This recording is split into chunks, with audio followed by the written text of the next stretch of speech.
Would you trust makeup from McDonald's? What about Dunkin Donuts? Cheetos? Well, those aren't even the weirdest brands we're gonna test today. At the end of this episode, we are going to dye real human hair with Velveeta. Begin the cheese countdown. Hello, Internet. Welcome to Style Theory, where today I am serving you up a smorgasbord of food themed makeup. You have to know that because we are Style Theory, we're not gonna do a normal kind of try-on haul. We're gonna make it a competition between the two different kinds of food. In the right corner, aka the right side of my face, we have our fast food brands like McDonald's, Chipotle, and Cinnabon. They will be going face to face with our left side, the convenience store brands. Think all the brands that you would find in a 7-Eleven, including 7-Eleven. Did you know that this is my favorite cereal growing up? This is the epitome of things that I can put in my belly. And now I'm gonna put it on my face. They'll be competing in 3 categories: availability, quality, and usability. Is that a word? Usability? I don't know. I mean, it doesn't give me the red squiggle line like it's not a word. It's the idea of, could you actually use these products every day? Practicality? Yeah, but usability is more fun. No, you're right. You're right. Of course I am Santi. Oh yeah, Santi's here behind the camera today because anytime you mention something food related, he comes running faster than you can say the name of our first category, availability. Now that we have everything divided into our 2 categories, it looks pretty equal, right? I'm gonna tell you something very, very, very important. We lied to you. That was empty. The convenience store stuff was very convenient to buy, whereas our fast food and quick service restaurants left a little to be desired in getting a lot of different items. So when it comes to availability, clearly our convenience store is our winner. They will be taking the first point in our face-off. But while they may have won the battle, the food-themed war for the final 2 points was about to be fought on my face. It was time to start building the foundation of our looks, though unfortunately we didn't have any foundation. While we were able to get our hands on some of 7-Eleven's store brand Simply Me Beauty BB Cream, it came with 2 major issues. One, it was discontinued, and the only one we could find on eBay was in the shade Deep. I don't know if you can tell by looking at me in here, that is not something I've ever been described as. I would call myself maybe just 1 shade darker than this table. Strike 2 was that it turned out to be expired, as did a couple of our other products. And if you saw our poison makeup episode, you know that you should not be putting expired products on your face. It can cause breakouts and other skin reactions. However, remember how I said Santi was on set? Well, Mr. Food Guy doesn't believe in expiration dates and said I should take one for the team to make sure you all got the full experience. And if I have one weakness, it's wanting to make sure you get the best episode possible. So even if an item is expired, we will be using it today. Though if they are expired, it will not count against their quality score. With that in mind, we used a little bit of the 7-Eleven BB cream and concealer as contour under my cheekbone and around my hairline. And it worked surprisingly well. Or the product did. The applicator, on the other hand, was a different story. Oh, or it can break. Thank you, 7-Eleven.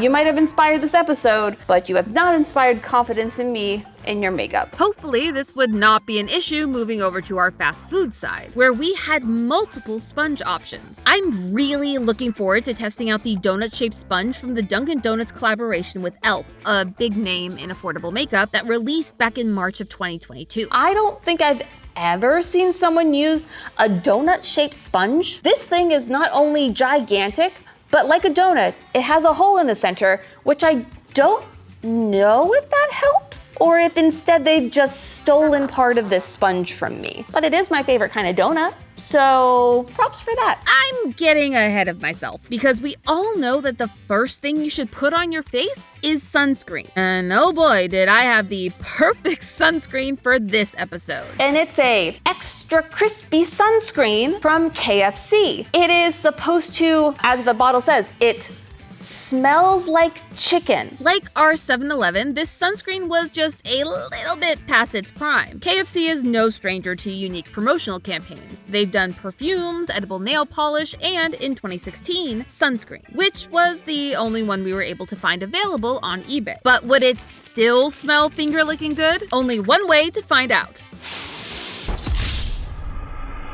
Maybe I haven't had chicken for a while. I've been a vegetarian for like 12 years. Let me get a second opinion. Santi, behind the camera. No. Mr. Foodman. Not gonna do it. If your chicken smells like this, set your house on fire. This is rancid. Oh! You're welcome. I hate this. You hate it? I'm about to smell like this for the whole episode.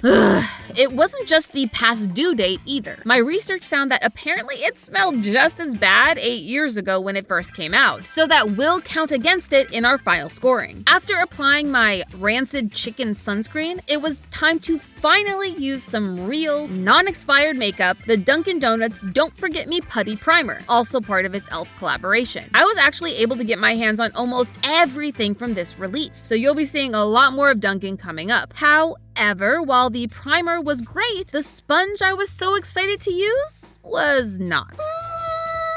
I don't know if that actually works very well. Like a real donut dunked in coffee, this sponge was great at absorbing, but instead of evenly distributing a primer like a makeup sponge should do, it just held on and didn't let go. The extra large size also meant that it was difficult to get into those hard to reach places like the sides of my nose. Not a great start for either team, but there was one product left that batted for both teams. We have our Coca-Cola highlighter, which is in the color Serve Sparkling. Since Coke can be found at both your local fast food joint and in 7-Eleven, it will count towards both sides' final scores and go on both sides of my face. Based on this packaging, I'm concerned. Let's see if this gives me a highlighted face or if it looks like I smeared something unfortunate. Like I just took a whole pile of congealed Coke and just went to town. Because that might be what we get, friends. And chat, it was. This is not a highlighting color. And so I made the first of what would soon become many wrong choices in this episode, and attempted to save the situation by using it as a little more bronzer. Oh my god. I don't care what your packaging tells me. This is not a highlighter. All right, we're gonna have to fully contour this then. The only time I ever contour is when I do cosplays and need to make myself look gaunt. I was Helena once, and that I contour usually with gray. Your girl is not a bronze goddess. Already, things were starting to spiral. Not even adding a little of our Mentos blush from an indie brand called Rude Cosmetics to our convenience store side seemed to help make the bronzer look less intense. But the blush was pretty and it applied well, which in this dumpster fire of a round counts as a huge win. And despite not being my shade, I will also give a passing grade to the Coca-Cola highlighter from Morphe because it blended well and went on smooth, even if it did leave me looking like Paris Hilton in 2003. Which means that going into the next round, the convenience store had an early lead to win it all.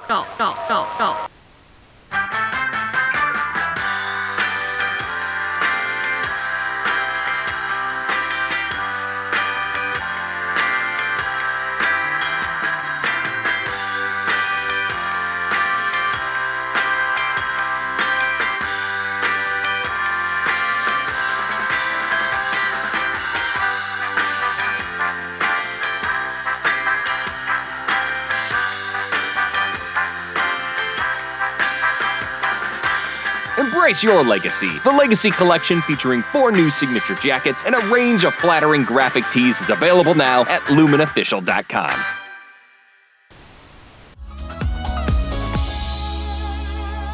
And now we have our eye products, which is our biggest category. People love to make an eyeshadow palette. When it comes to makeup collaborations, food branded or otherwise, eyeshadow palettes are one of the most popular products to make. You can find hundreds of options from small indie brands to big name companies. This has to do with how easy it is to customize a palette to a theme. Each one has a unique color story, which is beauty talk for how the colors work together to pull off that specific theme. On the fast food side, we'd be applying all of our eyeshadows with Dunkin's set of 3 eyeshadow brushes. They also also had 3 mini palettes. We have our chocolate frosted with sprinkles, we have our strawberry frosted with sprinkles, and we have a lovely Boston cream donut. It all sounded delicious, though not as much as our other option, Chipotle. I didn't expect much from Chipotle when it comes to a makeup product, but let me tell you, when I opened this and saw these colors, where have you been, Chipotle? This is gorgeous. Surprisingly, this was also a collaboration with e.l.f., and we'll be seeing a few more of the products from this launch later in the episode. Hopefully the quality is there as well, even though the colors are good. I had no choice. We had to test it out. And this was where I made poor choice number 2, trusting my team to help me pick out the look. Poll to the room. What's your favorite things to have on your burrito? Steak. Fajitas. Fajita veggies. Let me tell you from experience. Leave your Chipotle order on your plate and not on your face. My mix of white rice, beans, guac, lettuce, corn salsa, and sofritas didn't leave me hungry, but wishing that Chipotle or Mickey D's would come out with a napkin-themed makeup wipe so that I could start over. Oh yeah, since none of our brands had any makeup removers, it meant I didn't get any do-overs in this challenge. I know people love e.l.f., and I'm not here to trash on e.l.f., but e.l.f. is the one who made these, and I'm gonna tell you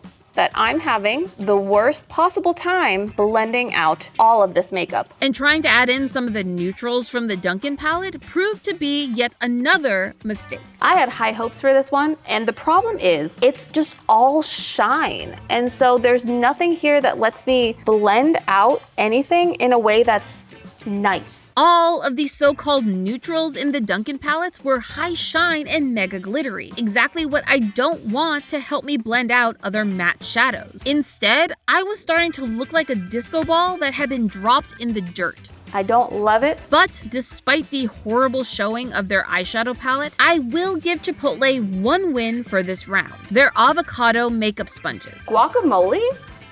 It's pretty solid, which is not how I like my avocados, but how I like my makeup sponge. While they couldn't save this look, using them with a bit of primer did keep it from being a complete failure. Moving on to our convenience store brands. And then we have our 2 eyeshadow palettes. We have our Frosted Flakes and our Mentos. These don't go together at all. Mentos is a mix of pastels. It's very Easter. And then you have Frosted Flakes, who said, we're gonna party, but I'm seeing a lot of blue, a lot of orange, and I'm getting some traumatic flashbacks to my high school. So maybe we're gonna go full high school pride on this side of my face. Now chat, maybe this would have been fine. Maybe in a different video, we would have taken a lovely stroll down memory lane as I did a beautiful look to pay homage to the mighty, mighty mantas. But that's not this video, because in this video, we have to use Cool Ranch Dorito makeup brushes. Blech. I want structure. I want structure in this brush. It is not giving me the structure that I wanted. I'm having to hold the sides, the actual bristles, to make this do at all what I want to do. These brushes are from a brand called Taste Beauty, who I'll be honest and say I have never heard of before this episode. Though, looking at their site, I have definitely seen them everywhere. Hot Topic, CVS, Forever 21, Target, you name it, you'll probably find them there. Their brand was built on these attention-grabbing collaborations. And unfortunately, it's looking like it's all hype and no quality, which seemed to be a theme so far. Outside a few outliers, the products we've tried so far in this episode were just bad or hard to use, even from reliable big-name brands like e.l.f. But why? Well, while I have a hunch, I need a bit more data to be sure, which means trying to use these flimsy Cool Ranch brushes to make something happen on my eye. The Glamlight Frosted Flakes palette had great pigmentation. Ooh, that is orange. Orange, orange, orange. But like the Chipotle palette, there were no transition colors to help me blend out what was happening on my eye. Frosted Flakes. When I think of those, they have white, they have beiges, it's a cornflake, and instead, they're just like, no, Tony the Tiger puked onto this palette. That's how it feels right now. From here, we can either go blue or blue. Bring it just back into the realm of a regular makeup look. Because this is not cute. Without precise brushes, the eyeshadow just spread wherever it wanted, like how marker ink will bleed on the wrong kind of paper. There was no coloring within the lines happening here, though not for lack of trying. Speaking of lines though, I was hoping that our next product would have the line work to help this look. Maybe we just have to let the Chupas save us. Chupa Chups are a common convenience store candy, best known for their lollipops. In 2023, they teamed up with Rude Cosmetics to launch a line of candy-themed items. Okay, Rude Cosmetics, I see you. We had good luck with their Mentos blush, so I was feeling optimistic. We have our Chupa Chups eyeliner is going to be great because now we know we have an eyeliner brush. A few minutes later. Friends, sometimes you live with regrets. This is one of those times. This is not the eyeliner brush you want. It does not have a precision tip and it is thick. I hear you laughing. I don't know if you can pick it up on that camera. Has a loose bristle that is going to be the death of me. That's just sitting up there laughing at me. You know what we're gonna name that bristle? Santi. Damn right. Because he's a ornery little jerk. Love you too. But that wasn't the end of my problems. I was about to be betrayed. We just broke our eyeliner brush. And I don't know what glue that is, but that glue is not doing what it wants to do. What? What did I do to make Taste Beauty do me so dirty? Chat, I was having a mental breakdown. As someone who's been doing their own makeup for literal years, decades even, I haven't struggled this much since I first started. Not the direction I saw this episode going. I shouldn't be surprised. Nothing should surprise me anymore with this channel. And the problem is, none of these palettes are made to be used the way that we're using them today. They're all made to be like these fun things that you put on your shelf and then you come back and you kind of hope that maybe you use one in these once in your entire life of having this. They're not ones that you reach for again and again. As I contemplated how I ended up here, covered in this food-themed mess, applying Coca-Cola mascara to my eyelashes, I had to wonder, did these brands just set me up for failure? And was there anything that could save this episode? Next, we have our lips, and I'm actually very excited about this category because we have a range of options available to us, all of which are interesting, let's say. Lip products were the first place food and beauty brands ever crossed paths. In 1973, Lip Smackers debuted their first ever lip balm with strawberry, lemon, and green apple flavors. Then, in 1975, they teamed up with Dr. Pepper to bring the first food and beauty collab to life. Since then, Lip Balm has explored all sorts of food and beverage flavored frontiers. We'll be using their Cinnabon collaboration as the base for our fast food side, while our convenience store would be using the 7-Eleven Simply Me Beauty Lip Crayon in blush. Oh, it's a nice color-ish. I would not call this blush. I would call this peach. To top it all off, we had two very exciting lip glosses to taste test. Yes, you heard me right, taste test. These babies were flavored. And lucky for me, I had a taste test expert on set to help me out. Santi. Take a seat. Take a seat. Take a seat. Oh gosh, okay. Now. Oh boy. We're starting off our taste test with the Cheetos lip gloss set from none other than our old friend, Taste Beauty. Do you prefer a flaming hot Cheeto or a normal Cheeto? Well, flaming hot. We started with an initial sniff test. Oh no. What is that smell? It's not flaming hot Cheetos. No, it smells like frosting? Yes. Right? Yes. Then it was finally time to taste. Yep, that. It did say flavor, didn't it? It's not spicy. It's not flaming hot. It's not Cheetos. I don't know what that is. Once again, I had been betrayed by Taste Beauty. While it did add gloss to my lips, the claims of being flavored did not hold up. But could Chipotle and its hot salsa lip plumper do any better? Mouth open. Oh. Do you feel any sensations? Do you feel any spiciness? There's definitely some like spiciness going Yeah. on. Like there's like a heat sensation. It's the cinnamon on my lips. Despite the spicy claims, Chipotle's lip plumper gave us the tingles, but didn't make our lips look any bigger. I think that all I can say about this round is Trash.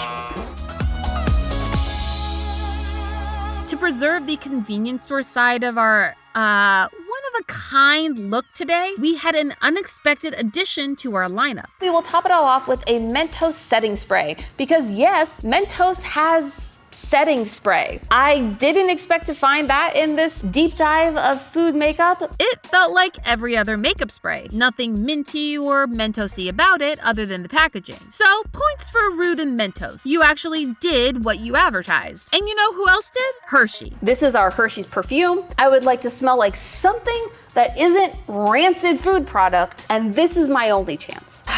Here's hoping. Ooh! It's not bad. After everything today, this might be the best product that we've tried. It's not like pure chocolate. It is definitely artificial chocolate, but it's not bad. At this point, after all the failures and letdowns, doing the bare minimum meant you were getting a 5-star review from me. And spoiler alert, it was a good thing that I set my expectations so low going into the last set of products, the nails. Because McDonald's gave me press-ons. It's like you've heard of like the French tip manicure. What about the French fry manicure? I also had a second option that came with a little surprise. Where you have a bunch of different stickers that let you build a burger on your fingers, which is very, very cute. However, not quite as cute as the Cinnamon Toast Crunch nail polishes. They let me put these Cinnamojis on my Cinnamon Toast Crunch scented fingers. And if we need a little topper, we have some Sour Patch options for a nice, fun confetti. And since there is nothing more boring than watching paint dry, even if it's nail polish paint, I'm gonna do those off screen and we'll come back here once everything is dried to finish out our competition. As I sat waiting for my nails to dry, I started thinking about why so much of this experience had turned out like your stomach after Taco Bell. The big brands, the ones with the money and the reach, like Elf and Taste Beauty, or Chipotle and Cheetos, they had all failed spectacularly. But I think that they were never meant to succeed at all. At least not in the way we consider success for regular, non-branded makeup products. These items serve a different purpose: marketing. When a company spends money on marketing or advertisements, the goal is not the actual final product, but the attention that product creates just by existing. When you browse a store or a website, you are likely going to be more drawn to an orange lipstick and Cheetos packaging than one that isn't. This comes down to two key human traits: curiosity and nostalgia. As marketing strategist Jonathan Schwartz wrote in Forbes, curiosity marketing is a tool used by businesses to intrigue the general public to learn more about their products or services and to turn curious minds into potential customers. It's a psychological tool that helps forge relationships with customers. Add in a nostalgic brand or IP, and you trigger a response that experts call social connectedness, which makes us feel emotionally tied to a product based on our past experiences.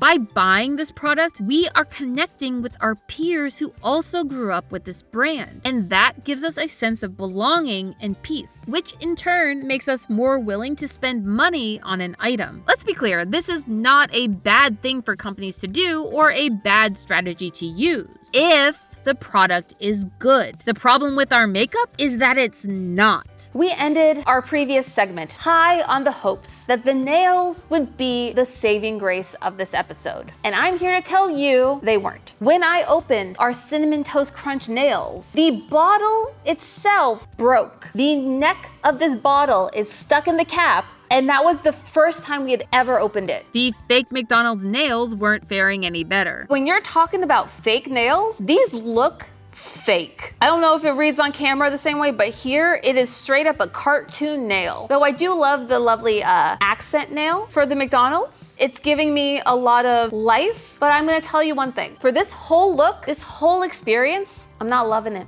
What I've learned throughout this episode so far is that the quality of these food branded products really leaves a lot to be desired and a lot of want for the companies that are making them to give more thought to their actual use. Because when it comes to the actual usability, when it comes to the quality scores, both of them fail. Yep, in our competition, both our fast food and convenience store items failed to have the usability and the quality to create a look worthy of a win. And looking back at all the products we've used up to now, one thing was clear. Big brand names, both in food and makeup, were happy to churn out lackluster products to drive up hype. They don't care if you never use these products, as long as you want to buy them. For someone like Elf, who is left holding the bag and the unsold product if no one buys it, they're incentivized to make unique looking products that they can charge more for while cutting corners on quality to drive down their own cost of production. But the small indie brands like Rude Cosmetics and Glamlight, the ones whose products actually worked, they can't take that risk. It comes down to why smaller brands do these collaborations in the first place: to grow their business. For an indie brand, these collaborations bring new eyes to a small company and give them the means to grow, but only if the products are good. Where Elf can survive a few hundred bad reviews, these small brands would be ruined, and so they put their best foot and best product forward. And these big brands could do that too, if they cared more about their customer than the hype. The biggest proof of that, Velveeta.